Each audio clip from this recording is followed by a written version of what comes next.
Joshua Bango မနာလိုစိတ်တွေဖြစ်နေတဲ့ Veronica အားလုံးပဲမင်္ဂလာပါ5စုံမြန်မာကနေနှွေးထွေးစွာကြိုဆိုပါရစေဒီနေ့ပြောပြချင်တဲ့သတင်းကတော့ Joshua Bango မနာလိုဖြစ်နေတဲ့ Veronica အကြောင်းဖြစ်ပါတယ် Veronica ဟာလက်ရှိကာလမှာပရိသတ်ဝန်းရံမှုတွေစက်တိုက်ရောကျနေပါတယ်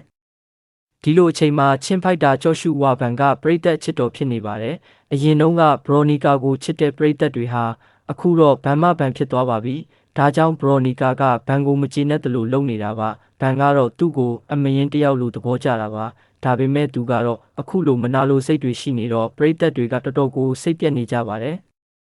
Veronica ကတော့မကြာခင်မှာ1 Championship မှာပွဲထိုးရတော့ပါမယ်အများစုကတော့ဒီပွဲဟာ Veronica အတွက်ခပ်ပတ်လူခွင့်ရမယ့်ပွဲလို့ပြောနေကြပါတယ်မြန်မာပရိသတ်တွေကတော့ Veronica ကိုအားမပေးတော့ဘူးလို့ပြောနေကြပါတယ်အောင်လာကတော့အခုလိုမြန်မာကစားသမားတွေစိတ်ဝမ်းကွဲနေတာကိုမြင်ရတာစိတ်မကောင်းစရာပဲလို့ပြောဆိုသွားပါတယ်